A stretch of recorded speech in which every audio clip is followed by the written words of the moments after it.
Good morning. Welcome to this good Monday morning session. This is about setting the context.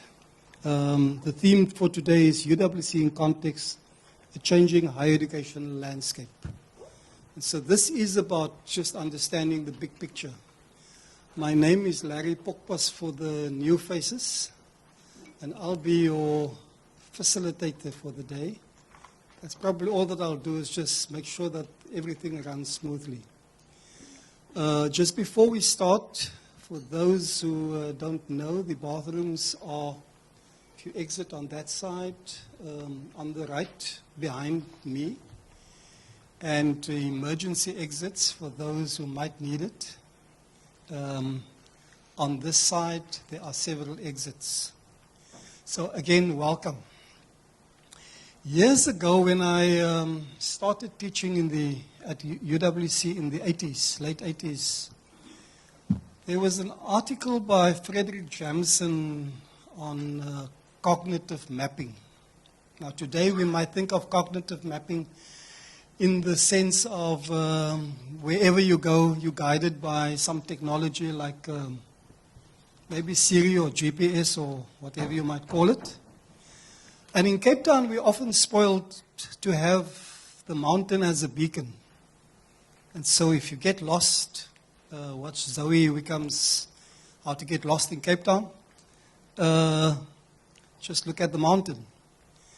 But this article of Jamison at the time talked about the ability to imagine a new aesthetic, a new understanding of things, something like, and maybe Premesh, in the context of what you're doing, artists might think of creating something new that is very new and that they don't know what's going to evolve.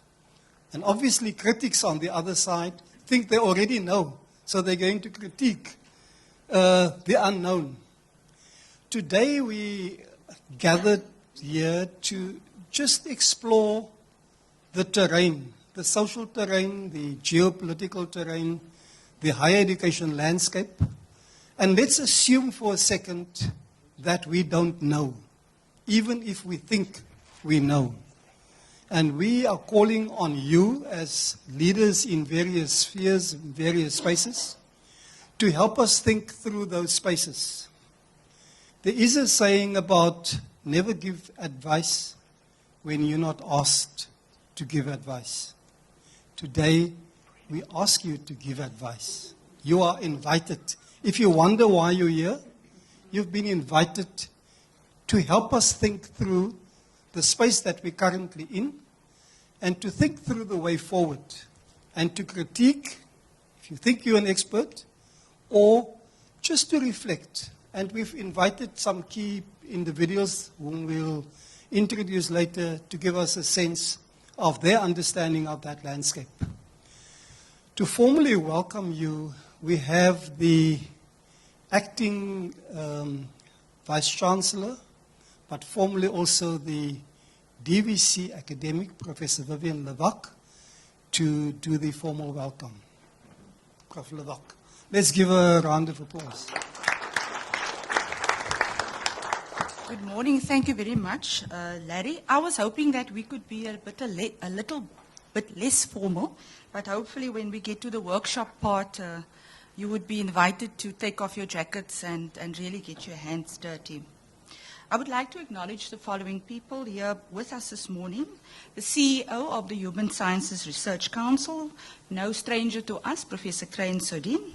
Then we also have Dr. Petiwa Matutu, the Group Executive Strategy Planning and Partnerships of the NRF. Welcome. Professor Nikhil Cloutier, who is also no stranger to us, the Director of the Center for Higher Education Trust, or CHET. Welcome. UWC Executive, quite a few deans, all the leaders that have been invited, and I believe we have some of our student leadership here as well. Good morning. Welcome to the first in what we hope to be a very exciting year as part of our institutional operating plan workshops that we will have, and the official launch of the IOP 2021 to 2025 process. We do things in a very interesting way at UWC. I remember 5 years ago when I came here, it was, for me, a totally different process to actually have such an inclusive process as part of our IOP and leading up to the actual drafting and adoption of that IOP. The Stoic philosopher Seneca said the following: "If a man knows not to which port he sails, no wind is favorable." This quote is appropriate today when we have all our leaders here, or most of them, those that are influencers on campus, those that are thinking critically, hopefully with us. If we want to navigate and know which port we need to get to, we need to know what are the challenges, what are the kinds of winds that we might encounter, and what are the challenges, but also the opportunities. And I like the slogan of this IOP process, which talks to connecting possibilities. In the current IOP 2016 to 2020, the word connecting or connectedness was really, in a sense, woven right through the IOP. And similar to our process, how we hold on to at least 70% and consolidating what is in the current IOP, 15% acceleration and 15% new. I like the fact that we are holding on to connecting, but we are also looking at the possibilities. And this is why our eminent three panelists will be here this morning to give us, in a sense, an overview of what they think are those kind of challenges in the higher education sector, the changing higher education landscape. And I would hope that they would also maybe, when we all, after the panel discussion, have the engagement, that we look at the possibilities for UWC. Because I think if we look at the history of UWC and where we came from and where we're hopefully going to, it really is the kind of place that when I drive here in the morning, I think of possibility. I think of hope, and I think of action, and that's embedded in what we stand for. So with these few words, in conclusion, as we start this process, I'm going to ask you to maybe take a step back. Let's use this as leadership to think strategically, to be open-minded, to reflect critically, and not to be defensive, and finally not to have any hidden agendas, so that we can really see the possibilities that we might not even be thinking of at the moment. I know there will be a formal video that Professor Pretorius has made for us that will further set the scene. So with those few words, let's really put our hands together for our panelists and welcome them. And we are hoping to have a very fruitful engagement with all of you today. Present, mindful. Thank you.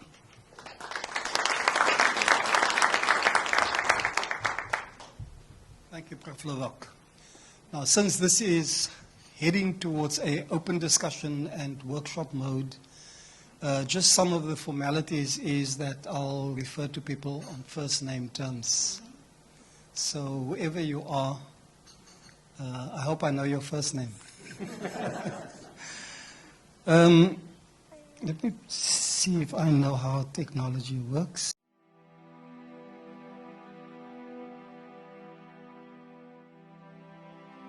Colleagues and students, it is lovely to welcome you to UWC at the beginning of a new year and a new decade, and I want to reiterate that it is my sincere hope that 2020 will be a good year for all of us. The beginning of this year is also the beginning of my second term as Rector and Vice Chancellor, and over the last week or so, I often found myself revisiting many aspects of my own UWC journey. I have vivid memories of arriving here by train, of moving into res, of the hours that I spent in lecture halls, the heated conversations we had in res and in the student center, the mass meetings and the marches of those days. And also of the friendships that were forged. I also think back on my own intellectual journey, both as an undergraduate and a postgraduate student, and later as a lecturer, and in the various other positions that came after that. But my mind kept going back to those core elements of what added value to my university experience.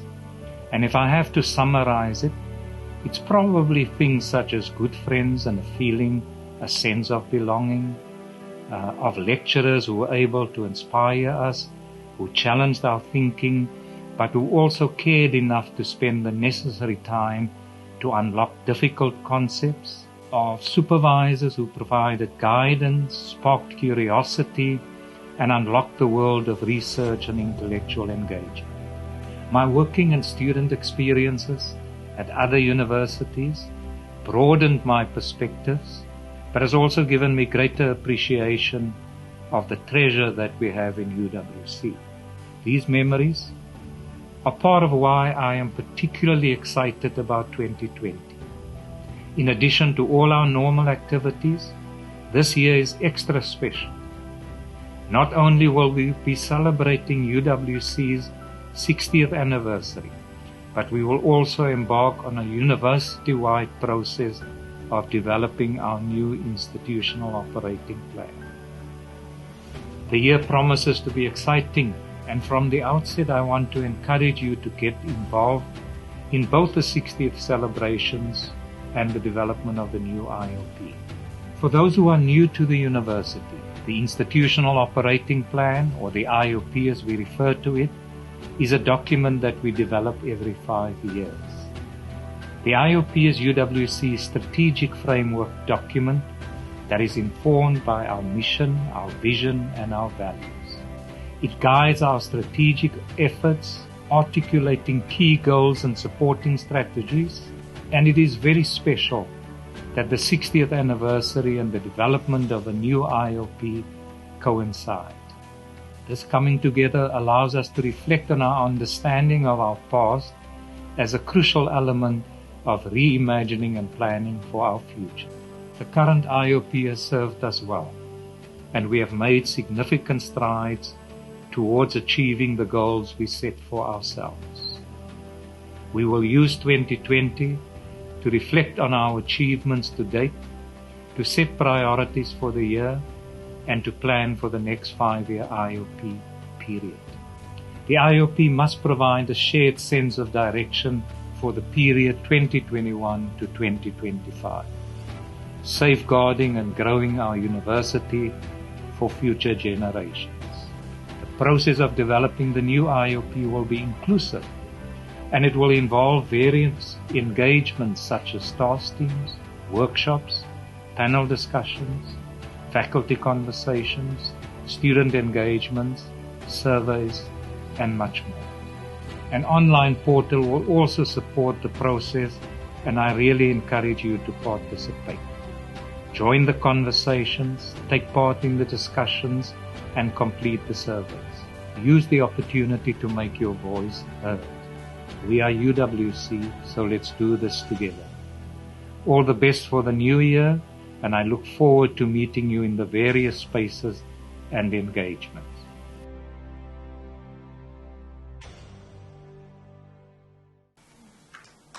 Right, that gives you the context. The Vice-Chancellor being on sabbatical after the first 5-year term, just been appointed, so this is the start of the second term, and to those executive members who also start their second term, Prof. Levak, Vivian, Pam, this gives stability to an institution to say this is where we come from. Those individuals have been part of the process to date, and at least we know what we're getting ourselves in for. I'm now going to ask our invited guests, before I introduce the moderator for the session, Nico and Petiwe and Crane, if you don't mind to just step to the, is it the podium? Is it the stage?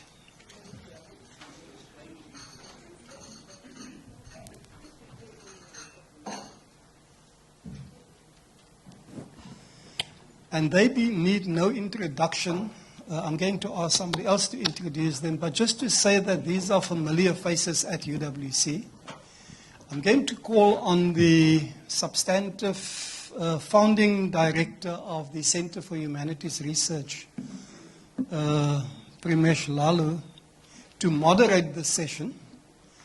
This is a panel discussion, so to facilitate all of it, to introduce our guests, and I'm handing over to you. And just to apologize on behalf of some individuals who leave because of teaching commitments, and others will come in.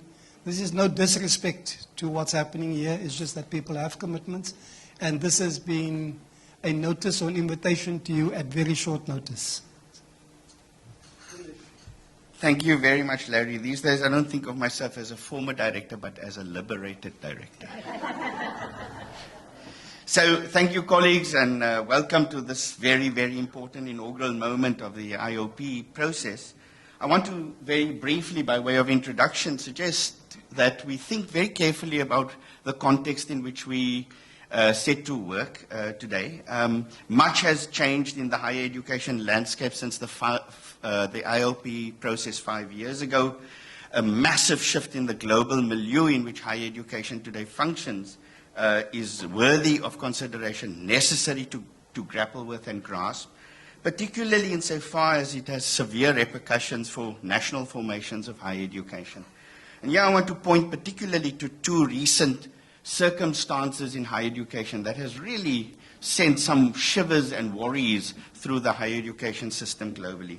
The first, of course, is the dynamics unfolding very, very rapidly in India, where a university like JNU, once a stellar institution marking the future of independent India, is in the grips of massive, massive collapse, partly due to a rising tide of fascism in India under the Modi government, and increasingly under pressure of global forces that has placed that institution in very, very severe peril.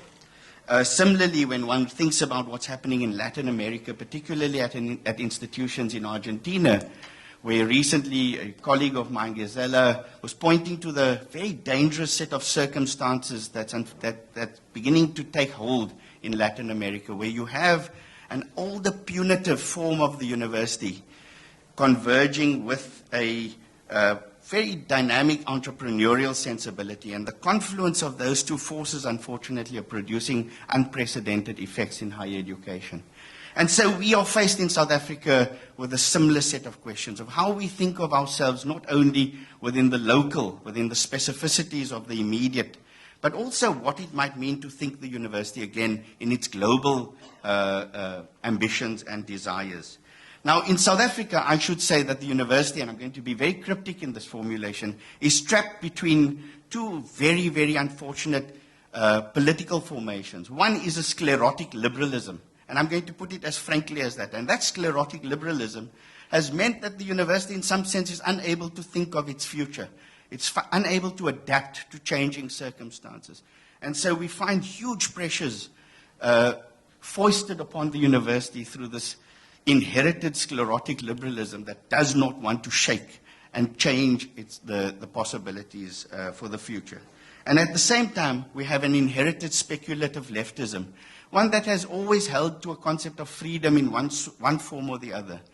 At the moment, we have been unable in South African higher education to work through these two propositions, sclerotic liberalism and a speculative leftism.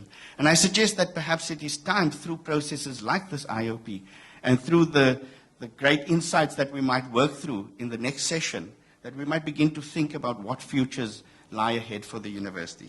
So I'm going to suggest that perhaps the session be used to think the big questions. And we have three very, very thoughtful leaders within the higher education sector, people who have written and thought about higher education and its future. So I'm going to introduce them as they're about to speak to us. And so our first speaker is Nikhil Cloutier. Nikhil is well known to many of us. In fact, I think we know each other because you were a discussant of a paper that I wrote on called Finding UWC many years ago. And you weren't very kind to me on that occasion, but I promise that we'd have a different basis for a conversation this time round. Since 1996, Nico was the director of the Center for Higher Education Trust and the coordinator of the Higher Education Research and Advocacy Network in South Africa. Currently, he is research professor in the DST NRF Center of Excellence in Scientometrics and Science, Technology and Innovation Policy at Stellenbosch University, guest professor at the University of Oslo and special advisor to the Research Center for China-Africa Education Cooperation at Zhejiang Normal University. He was the General Secretary of the Union of South African Democratic Staff Association. Those of you who've been here for many, many years will remember that, UDUSA, as it was called. And the Research Director of the Nelson Mandela appointed National Commission on Higher Education in South Africa. He has published in psychology, sociology, and in higher education policy. His latest books, Knowledge Production and Contradictory Functions in African Higher Education, a second book titled Doctoral Education in South Africa, and then Castells in Africa, Universities and Development. Nico is chair of the South African Broadband Education Network, a project to connect 50 TVET colleges to SANREN, and chair of the board of University World News Africa. So, Nico, welcome. I'm sure we'll have an opportunity to both hear you and to think through some of the big questions ahead of us.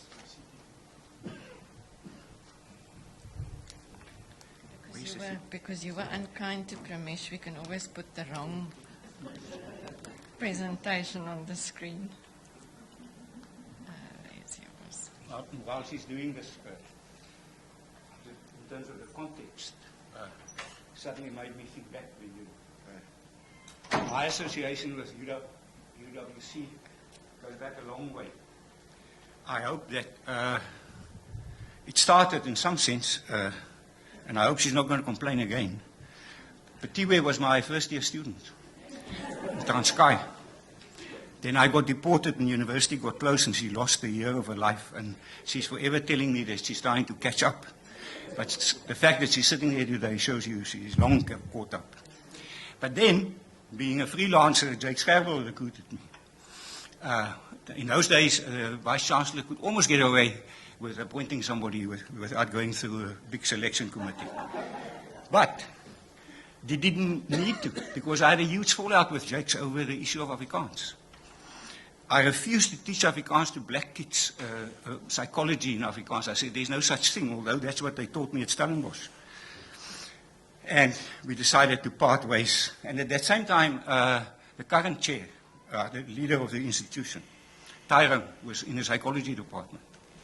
So then I forgot about UWC for a while. But then I got involved in the National Working Group, the mergers. And I supported the merging of UWC with Pentec. That caused a huge problem with two of my friends, Brian Begaji and Jake Schervel, who neither of them supported that.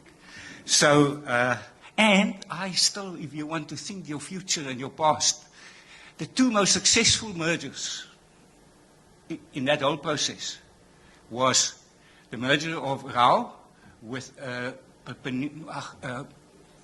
Wits Technikon. And the one that's even more successful in my view is the merger between university, UPE, where I did my master's, and PE Technikon. The combination of the university and the Technikon has taken both those institutions in different direction. And I will show you that, to my surprise, they've outperformed you in a number of ways. So, these are now empirical performance, not... how does I get this thing to move? Oh, the last one. Ah. Yeah, Larry told me the big picture. Now, and Pramesh started with India and the global. I'll stick to Africa. Because we forget how close we are to Africa. And how much we are getting closer to Africa. And there are certain things that differentiate our system from the broader African system. And it's one of the things that we must be very clear about, whether we want to go that way or not. The central issue for me, my big thing is higher education and development. How does higher education and development link? and I'm very proud, you didn't mention it in your introduction, Ramesh. My book on higher education and development is the first book on higher education in Africa that's been translated into Chinese. So if the Chinese think they can learn something from us, then I'm very pleased with myself. Then I'll talk about some key policy issues. And my big issue in the last 10 years was a project of 8 who called themselves research universities in Africa in 8 different countries. Well, it was UCT, Makerere, Dar es Salaam, Ghana, all the well-known national universities. And we studied them in terms of seeing where are they going. And they all tried to become a research university, and with more or less success. And research universities is the big issue in Africa now. And it's part of what you need to think about, where you position yourself in that. During discussion, we can elaborate. But 2 weeks ago, I was in Oslo in a meeting with the European Union, who's allocated 40 billion euros to development in Africa. And I think we sort of convinced them to give 10 of that billion to higher education, but not to every university in Africa. It's going to go to the research universities. Which university is seen to be research-oriented and already performing? It's not to start performing. So that's the thing. And there was a discussion there with Fukuyama and all these people. And they were all saying, how do we develop Africa? You must remember, Europe is very interested in Africa. In a colonial sense? No. To keep the migrants out. So Africa has to develop again. And so there's a lot of interest and a lot of money that is going to come into Africa in the next few years. And then lots of discussions. Remember the World Bank years ago said governments must put their money into primary education. Now at least, and I told them about this, and I said, we have the effect in South Africa of a primary school person running the country.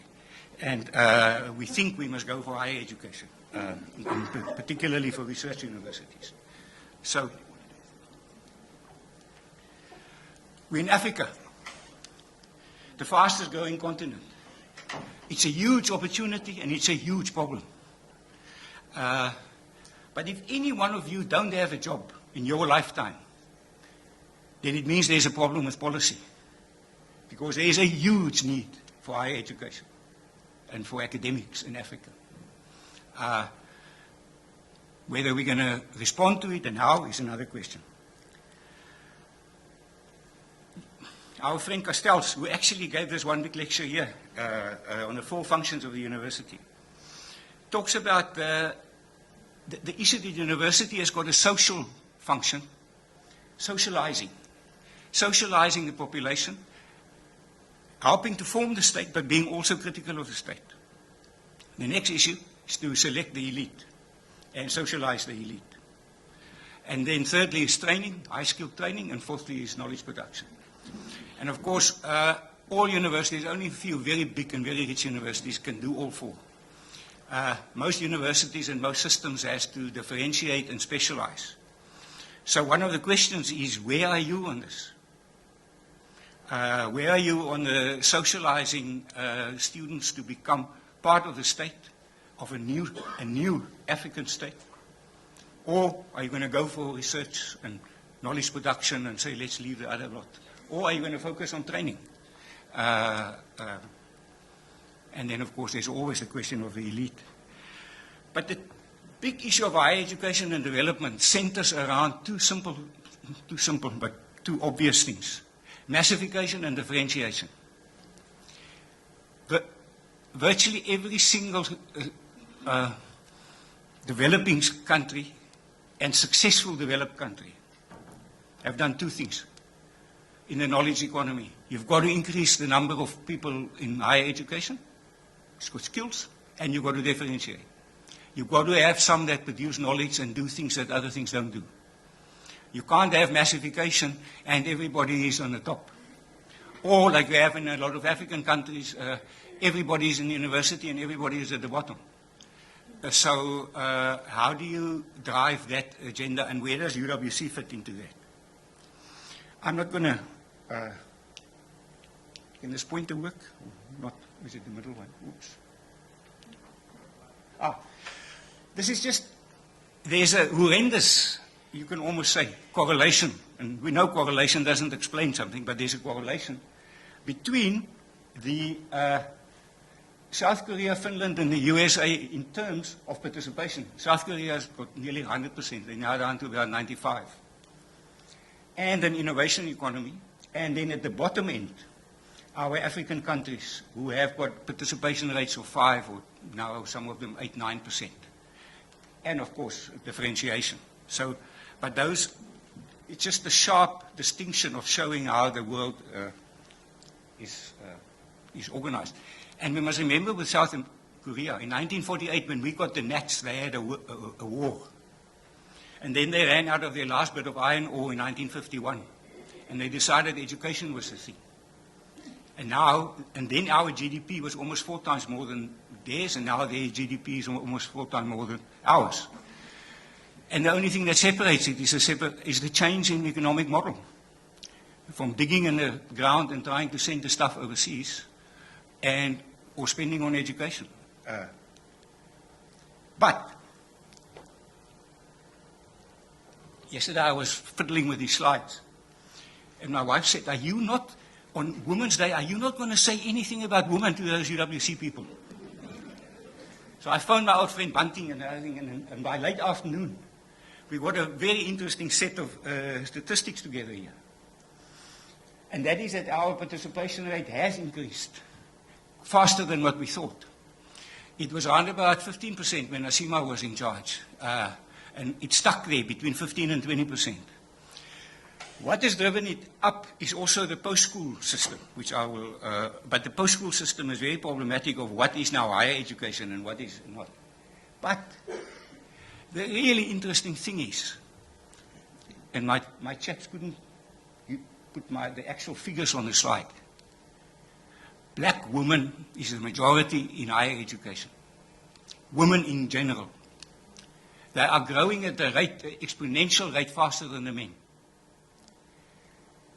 Overall, the females, there's more than 100,000 more black women than black men in higher education now. In the last argument I had with Mampele, she was saying, "But what about the black men now?" I said, "But Mampele, you can't have the black women successful and the black men all successful. You must make some choices. Be pleased about the women."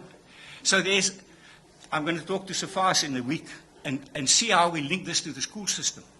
Because this change must also be going through the school system. Or is there something that happens between school and university, that there's this huge increase in women? The other strange thing is that the participation rate of whites is still 60%, just as it was in the old South Africa. And the participation rate of blacks is now 25, 28. Well, the women is around about 25. But if you look at the numbers, what's happening is the whites' participation rate is staying so high while their numbers are going down. And they're leaving the country. So if you count them, so the number of whites in the system now, it's much less than what it was previously. Also about 100,000. But their participation rate is still high. But we're not going to worry about that. A huge issue that we face, for me probably the biggest, is the returns to higher education. Because that underpins our current policy. The current perception of higher education in this country, in political circles, in our departments, I don't know about the NRF, is higher education is a path out of poverty. Higher education is for the poor. Because the government is not providing a development plan that brings the poor out. My friend Busenhammer in Germany has done a huge study that shows the most effective and the cheapest way of getting people out of poverty is vocational education, not higher education. Higher education is hugely expensive and hugely inefficient of dealing with the poverty problem. So higher education is now part of the attempt by the middle class to get into the middle class and the upper class. It doesn't matter whether it relates to the economy. And the World Bank guy said the other day, South Africa is now in a trap where a lot of Latin American countries are, where you actually increasing higher education. But the higher education is not, there's no economic growth. So the role of higher education is to put more people into the elite. And South Africa, oops, if you look at this, if you look at this, high income countries, you can see you have a benefit for primary, secondary, and for tertiary. It goes up. The more schooling, the more you get. Look at sub-Saharan Africa. Primary education, there's quite a bit. Schooling, Safar said the other day, he thinks we can get rid of the high school. Because high school at the moment doesn't contribute a lot to your income. But look at tertiary education. It's a ratio of 29 to 1. The ratio in other countries are like 10 to 1. So for us in sub-Saharan Africa, we have the biggest return to getting into tertiary education in the world. And that is why there's going to be a contestation to get into it. And the contestation is going to drive us into expanding the undergraduates so that they can get in. And then we're going to be in a serious trouble. Now I'm going to go quicker. Selecting the elite. We've also got one of the most elite. Every million kids that enter school, 53,000 will graduate after 6 years. That is elite. I mean, that's better. That's more, almost as difficult as getting into the Springbok rugby team these days. I mean, so it means we do sit with an elite in the system. But what we do with him. Then university access by income. This comes from Safar's. What it shows you there in the poor quintiles, 1, 2, and 3. The biggest problem with the poor, of course, is not money to go to university. The biggest problem with the poor is they never get to university. The issue is when they get to university, when you start going up here, can we support them? Now, what we're trying to do now is, if you look at that grey bar, it gets bigger and bigger. Those are people who pass matric, but who don't go to university. Now, that to me is the group that we really need to focus on. But now we're getting to the top group here, 8 and 9. This is over 350,000. 10 is over 600,000. They go to university and they're successful. The success rate of those quintiles is around about 80%. The success rate of the bottom quintiles is under 50%. Actually, some people think it's around about 30. So we're having a policy problem where we're putting an enormous amount of money into the poor now. And the poor is going to fail unless we lower the standard. Because there's no way, despite Nasima's efforts, academic development has done wonderful work in South Africa, but there's no way that you can support so many students in such a short time to increase the pass rate dramatically. But this is going to be a big issue for us. How can we improve the chances of a poor kid that comes in with financial assistance so that they don't drop out? And now, if they drop out, the accommodation lines go, other alliances go, they're going to be very unhappy about this. So that's going to cause a huge political problem. And at the same time, what I want to show you, we've got to hold on to the notion of also being a knowledge-producing system. And the top, so we're going to have a kind of a sharp bifurcation between the top research group and then the other students, the other institutions, and who's going to do what. I don't want to go, Louise can send this to you. There's just one thing is called titanic shift towards undergraduate funding. This is something that we're going to have to watch very carefully. And if the NIF starts cutting their funding or making it more tighter, they're going to contribute to this problem. And the World Bank latest assessment of us is that our participation rate is still too low. But at the same time, our costs are too high. So the system is inefficient, and we haven't massified enough, although we have improved. So we actually still need to increase. This is the first morning of the National Commission meeting. Jairam Redding and Sima will remember said, "What's the biggest problem in South African higher education?" He said, "You think it's race?" Which is no, it's the shape of the system. Because we had an inverted pyramid. The most students were in universities and there were hardly anybody in the bottom. So a big task for the department was to, and you can see they started moving from 210 to 216, and they're now projecting for 2030. That there's going to be 2.5 million people in Tibet. Now, I got into this fourth industrial revolution jargon and realized that we're talking about this, but the Tibet colleges are not connected to internet systems. Some of them are running on the principal's Vodacom account. So how are they going to get into the fourth industrial revolution without being connected to the internet? And luckily the skills fund said, well, we've got about 400 or 500 million that we don't have the skill to spend. So we set up Saban. And tomorrow, Wednesday, we're connecting False Bay as the first one. And within a year, we're going to connect all 50 to the same internet system as the universities. So that at least the kids, and if they're on their phones, they will be connected.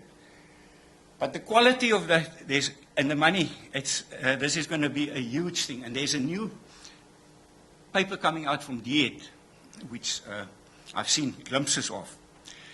And DED has, the big thing that Bladen Samandi wants to be known about is the vocational sector, that he developed the Tibet college sector. And the whole paper is just about that. The universities are hardly mentioned. So we're making an enormous shift, but the shift could have enormous implications for the university sector. Are you looking at me 5 minutes? And then there's the big silence. The previous one comes from the department. This is one that Charles and I did long ago. Yeah. 3 million kids, not in education or employment or training. And they've moved from 2.7 to 3.1. There are 3 million kids in the townships and around the country who are out of school, who are not in training, not in employment. And they haven't caused problems. I don't know. And they're not going to be absorbed into the Tibet college sector either. So the question is, who's going to accommodate them? I'm not going to go into the characteristics. Just skipping here into, we've had long debates about differentiation and differentiation about historical redress and all these kinds of things. But we have a differentiated system. Just a few statistics, like the top 7 universities produce 68% of the doctoral graduates. It has led to a discussion when Maton and I did that book in 2017 as to should some universities be stopped from doing PhDs. We've done this in Brazil, but here the idea is not going anywhere. Surprising, this just shows you the production of black graduates. And you can see the bands. The group over 200, Western Cape is in the group 200, and then the bottom group.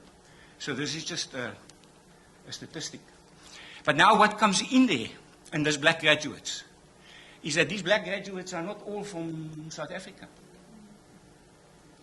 It changed from South African whites. There's 2 great shifts that have taken, or interesting shifts that have taken place. The one is the women, the change in the whole system towards more women. And in the postgraduate system, the change to rest of Africa. Look, this is 2016 and 2017. It's better than this. It's in the 40s. Comes from, the biggest group of students come from outside of South Africa, with a big decrease in white students in the system. Now, my long time ago student, is with an organization that's trying to change this, to curb this. They're trying to build a wall between Africa and South Africa for the PhD. And she's going to have to explain it to us. Because it is strange and problematic on the one hand if the majority of your doctorates actually comes from outside your country. And that leads to brain gain and brain drain. But same time, Cyril goes around signing agreements for collaboration, free trade, meaning we should have a brain circulation system in Africa, where students and PhDs moves around in the continent, rather than this thing. But in any case, that's a very interesting problem for us. Good news is Africa's output has gone up in total, in terms of world share, and since 2015 even more. It's now close to 3.5 or 4%. This is just a picture. What's changed here is there's now 2 or 3 dots at the top. You need Tunisia and Algeria is beginning to outperform us in publications. Tunisia, definitely. Theirs is a link with the French. So we're not. I just thought there's an increasing collaboration between Africa and the rest of the world, academics. A huge shift to the east. If you look at the 5-year thing, suddenly there's a veering towards African academics publishing with people from China and from other East countries. But now look at the bottom line. There's absolutely no change in collaboration amongst African academics in Africa. So now why would a South African academic want to collaborate with a Zimbabwean colleague? If the colleague doesn't have money either. And the colleague is also not very famous. It's something that the NIF and them really needs to look at. How are we, if we want to have brain circulation with PhDs coming and going, we have to get more collaboration, scientific collaboration happening between, and you have to decide. Remember, Cape Town has got a huge magnet attraction for people and for academics. This is one of the places where a lot of African academics I talk to would love to come and work or collaborate with and visit, etc. So in your future plans, our research publications have dramatically gone up, but it's leveling off, and we think we're sort of reaching a kind of a plateau. So this was probably Nasima and Company's most successful policy, that dramatic increase in research from 2008 when they started subsidizing it. But as Johan Maton has now shown us, paying directly for publications has got its other side too, where people game the system and where they publish in funny journals and things like that. I've discovered I'm on the editorial board of 2 or 3 journals I've never heard of. I don't know where they publish. So publication output. Here you'll see, as I look where's UJ, and look where where's Nelson Mandela? No. But in the 10 traditional universities, UWC is at the moment number 7. But in the total system, you're around about 10, 11 in research output. So that raises a question for you. You're somewhere in the middle of the traditional institutions. Are you going to go more the technical way, or are you going to try and climb up the ladder?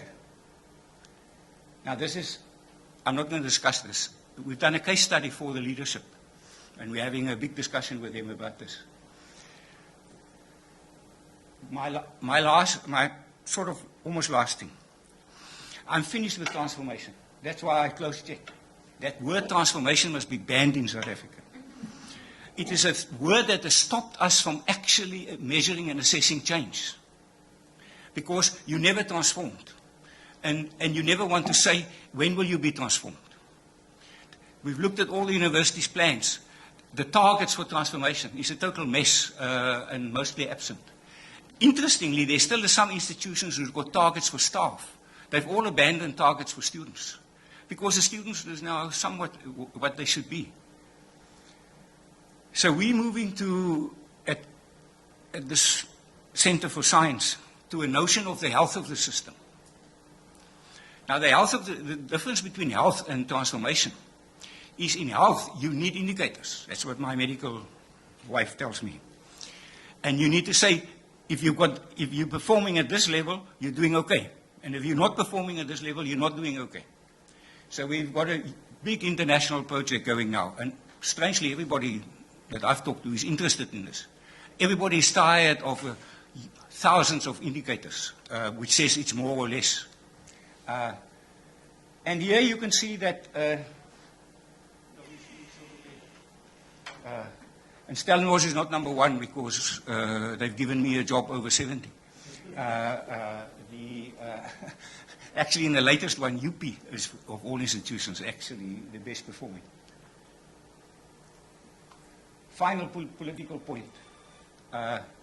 We've got to, I don't want to go into the politics part, but we've got to be very, my one big job for this year, and I'm just waiting for Edwin Cameron when he takes over as the Chancellor of Stellenbosch, to start a project to get the political parties out of the campuses.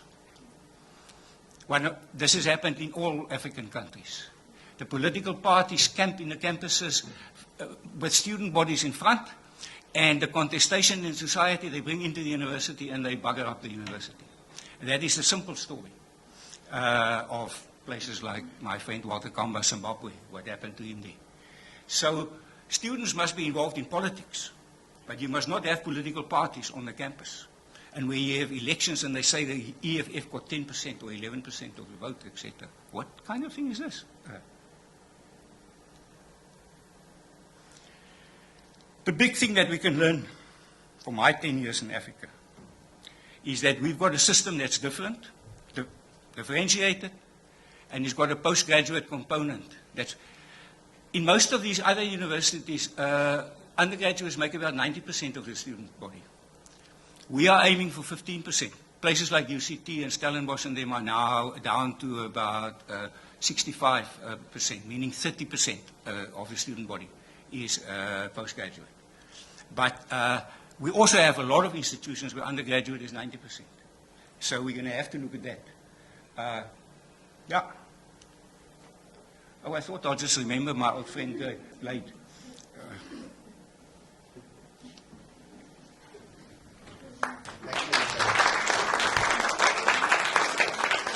Thank you very much, Nico. It's good to have a sobering assessment this early on a Monday morning. We'll get to some of the discussion and questions. I want to introduce our second speaker, Dr. Petiwe Matutu, is the Group Executive Strategy Planning and Partnerships at the NRF.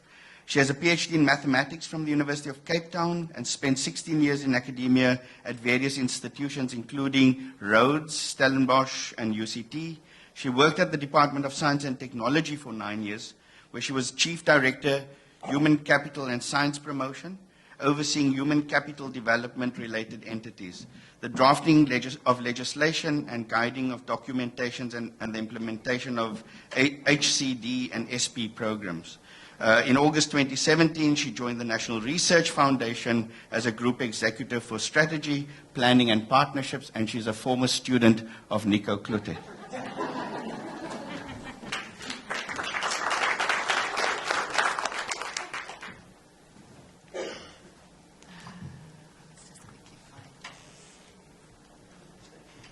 Good morning, ladies and gentlemen.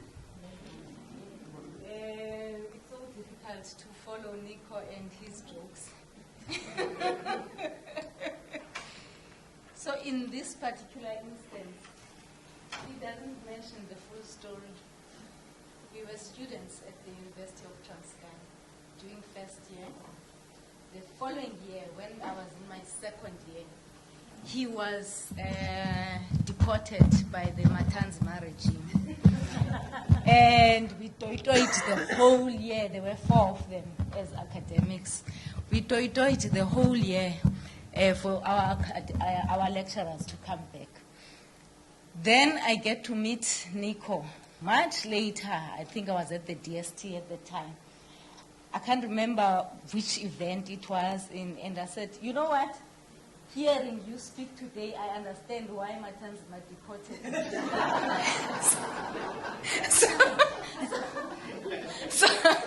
So you wasted a full year of my life.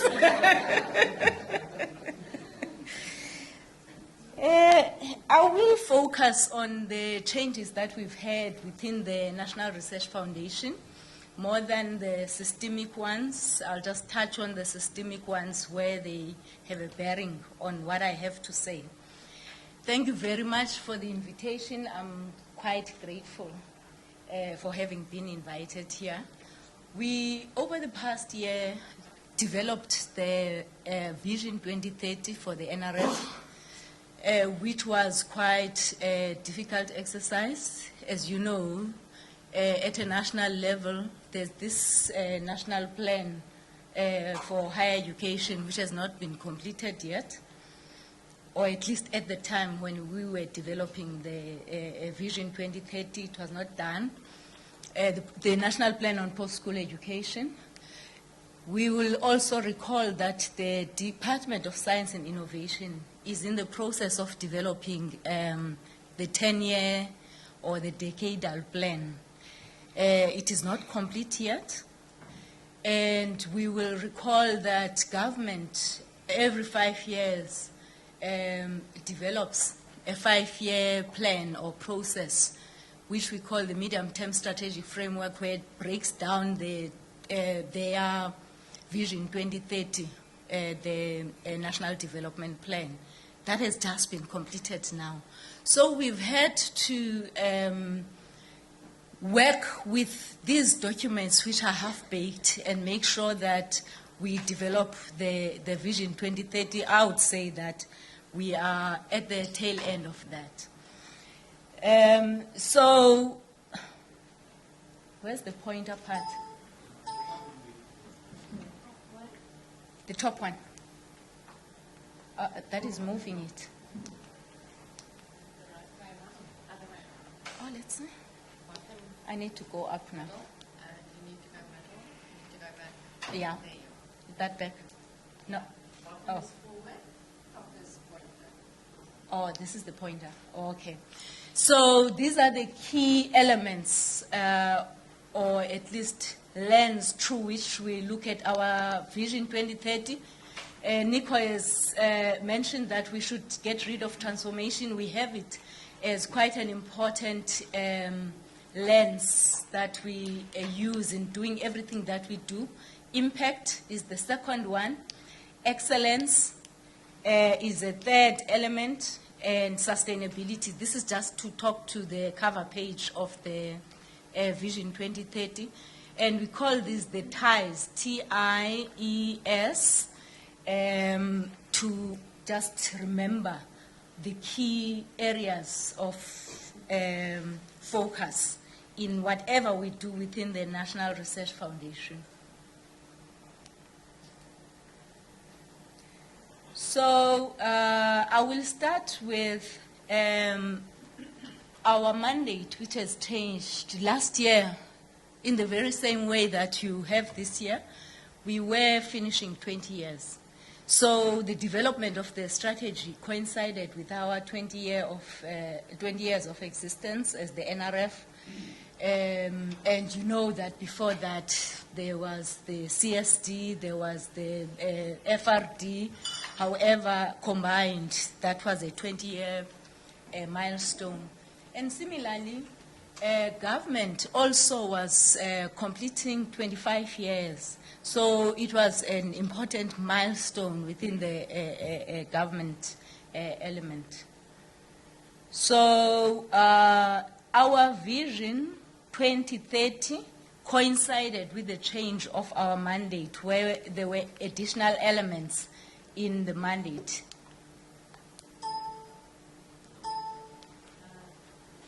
Where's the pointer? Is it the middle? Oh, it's the top. Did I turn it around again? No. Is it R? Is this the pointer? Oh, it's not working. You are looking into that line, so you can't really see it. Okay. I'm sorry. Okay, no It's problem. fine. Okay, no problem. So I will be talking to our Vision 2030, the revised mandate, our vision, mission, vision, new mission, the strategic positioning of the organization, policy context, and the critical success factors. So our mandate has changed. Hey, I feel so stuck. Can I move this around? Thank you. I feel so stuck here. So the contribution to national development was not there before, so it's a new element in our mandate. Supporting, promoting, advancing research, human capacity development, through funding, through infrastructure provision, developing, supporting, maintaining national research facilities, that's old as well. Supporting and promoting public awareness of and engagement with science. So that science engagement mandate is new, although we're doing a lot of science promotion previously. And the last one as well, promoting the development, maintenance of the national science system and support for government priorities. You'll recall that when there was a review of the National Research and Development Strategy, the issue of coordination, the issue of a national system of innovation was still found wanting. So that element where we should promote the maintenance of the national science system was added to our mandate. So we consider the two elements of national development and science promotion and engagement is quite crucial in this new strategy. So everything that we do has to contribute to national development, which was previously not a key focus. So when you see the changes, you'll find out that they are either emanating from that part or they are emanating from the science engagement element. So the strategic positioning of the organization, we are looking at a transformed, agile knowledge organization that shapes and influences all aspects of research and the knowledge enterprise with unwavering commitment to transformation, impact, excellence, sustainability. So the ties, we see them as the critical success factors for the National Research Foundation, everything that we do. The policy context, which I'm not going to get into detail, is the National Development Plan. Our interpretation of that national development is that we need to prioritize the triple challenges of South Africa.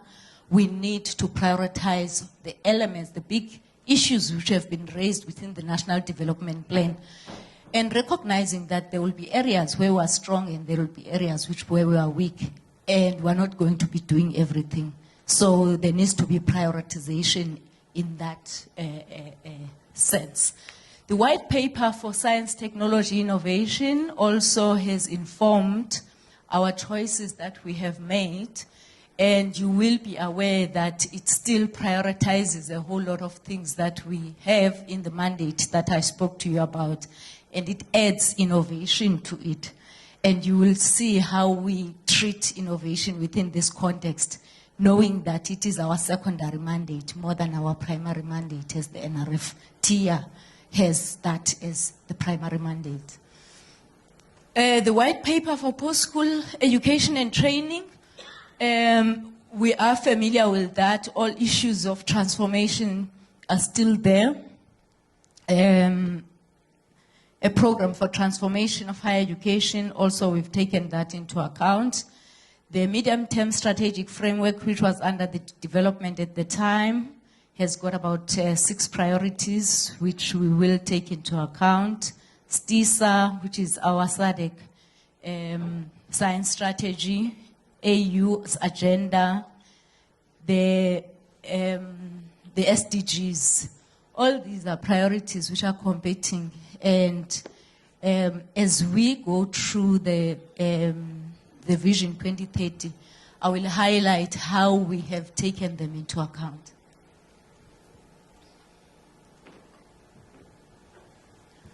So our new vision is research for a better society.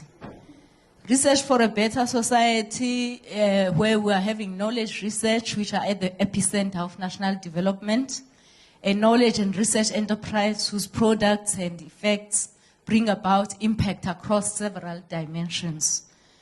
Nico did mention the issue of higher education and its impact on the people. For us, it's not so much the impact of higher education on the people, more than the building of a research enterprise, which is sustainable through the people, through the knowledge, through the infrastructure, and so on. So when we talk about a knowledge and research enterprise whose products and effects bring about impact across, that's precisely what we're working towards, to have a sustainable science, technology, innovation system. To enable and facilitate the contribution of knowledge and scientific research to national development, that is our mission. And these are the critical success factors that we will have on each one of our primary mandates, which is human capacity development, which is research, which is research infrastructure provision, which is science and society or science engagement. We have to look at them through the four lenses of transformation, of impact, of excellence, and of sustainability. So transformation, the NRF has a transformation framework. And within that transformation framework, it has highlighted what it means by transformation. Exactly what Nico was saying, that the thing has lost meaning. So one has to know, for an organization, what does it mean? So in our case, we have four elements. What we mean by transformation has got the four elements. Firstly is the transformation of the researcher workforce. So the people within the system. Secondly, we're talking about the transformation of the knowledge, the research enterprise itself, the content of what is learned, such that it becomes much more aligned to our needs, not just responsiveness, but the priorities that we choose as a country, we're able to address them, or we're able to contribute towards addressing them. And transformation within the organization, the NRF itself, the people there, and the culture of the organization, and lastly, the science and society, the relationship between science and society needs to be transformed. So that's our, in a nutshell, meaning of transformation. We have a big framework that people can refer to just to look at what we mean by transformation through that transformation framework. It would be about 2 to 3 years old by now. The element which is new that we're adding, which internationally is not new at all, is this one of impact. And you will see that there are quite a number of countries which are grappling with this issue of impact. Research impact, what people mean by that. But in our case, we're still going to develop an impact framework because we want these to be critical success factors on all areas of our mandate. We have to interpret this impact in all areas, not just research impact or knowledge impact and so on. So this is the new part that we have to deal with. And we have to work with the system in defining, in interpreting, in institutionalizing this area that we are calling impact right now. Excellence, the NRF is no new to the issue of research excellence. Its researchers, their productivity, the quality, competitiveness internationally. But this is an area that we felt we should not leave, and we will build on the existing strengths to interpret what we mean by excellence in future. And sustainability is another area which we seem to be very grappling with in a number of ways. We're talking about having plans which are sustainable, which can be resourced.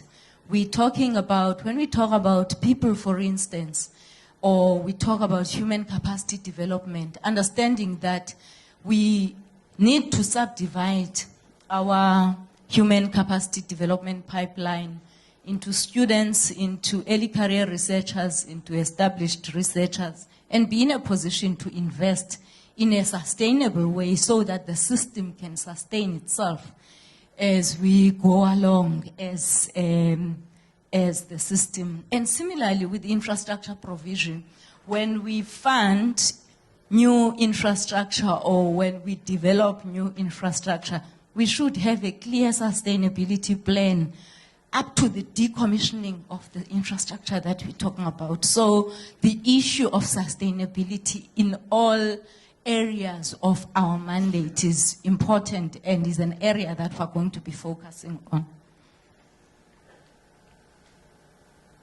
I've already spoken to all these elements, so I'll just skip this slide, which is trying to explain the ties, the transformation, the impact, the excellence, the sustainability.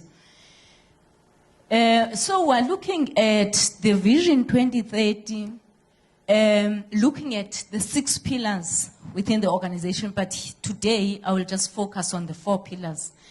The first 4 pillars are those which are aligned with our mandate. The last 2 are those which will enable us to deliver on this strategy.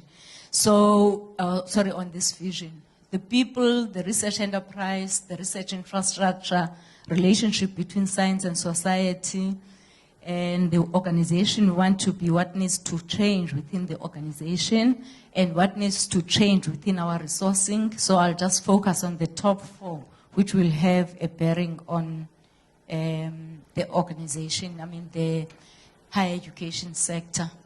So on the people side, those are all areas of the mandate, the first 4, human capacity development or people. The NRF has the transformation framework, I've already said that. We guided by the Department of Science and Technology, which had guidelines on funding of postgraduate students. We've since developed a policy on postgraduate funding. And we consulted widely on this policy, and UWC would be one of the institutions that we consulted with. We are implementing it now. And what it will mean is the reduction of the numbers of students that we support. We are adding financial need as one of the criteria for selecting students at postgraduate level. The numbers are going to be different. The areas of focus have to be research aligned. So it's not just funding diplomas or something like that. It's research degrees that we're looking at funding. So that is the policy that we are hoping will change the landscape. It has got targets, Nico. We are only supporting 5% of students who are not from South Africa, which is not good. But what can we do? Those are the resources that we have. Developing a program to support exceptional early career researchers. This is a new program. It has got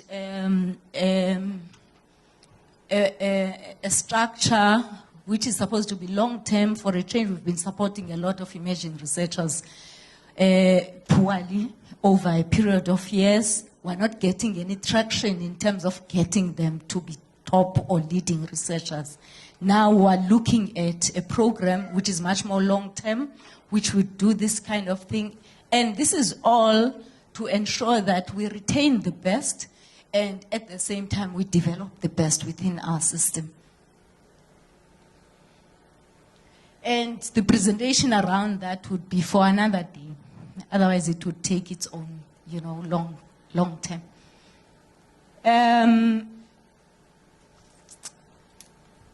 The intent within the people side of things, we want a transformed knowledge workforce. with great diversity of people and ideas to lead the knowledge enterprise. We want to develop a transformed, excellent cohort of instrumentation scientists. That's a new thing that we're prepared to do, particularly for the infrastructure that we have within the NSI, so that these instrumentation scientists can maintain, can develop the infrastructure that we require. Focusing on excellence and societal impact to advance international competitiveness of the knowledge workforce. So I've mentioned one of the initiatives that we will be having to retain exceptional researchers that we have in the system. Then on the research enterprise, we are going to develop a research agenda which will inform our investment and which will steer the knowledge enterprise towards impact. That research enterprise we've started consulting on. It's not finished, it's just a framework, and the consultations are around whether the methodology we've used to get to that framework is good. We've consulted with the Research and Innovation Strategy Group of Vice Chancellors. We will, of USAF, University of South Africa. We will be consulting with the Deputy Vice Chancellors for research. And we're just going around consulting just on the framework, not the actual research agenda. And we'll work with researchers towards developing the research agenda. The principles of open science, they are embraced by the National Research Foundation, and we're doing everything in our power to advance them. We can see that the world is changing and we are embracing the change towards open science. And the NRF will establish itself as a trusted source of knowledge. We're finalizing the research development information portal, where we will have information of the NRF, information of the HEMIS that we can get, information of the research outputs, and whatever information that the system requires. And on research infrastructure, we are changing the approach. We want to advance a national lens approach for research infrastructure and platform provision, consistent with the research agenda. So instead of just looking at what the NRF has, we scan the entire system in a particular platform that we have chosen as part of the priority of the research agenda. We say that that museum has this, UWC has this institution has this. We have then this platform which is talking to that area of the research agenda and ensuring that that's properly developed, that's properly integrated, and also that is properly maintained.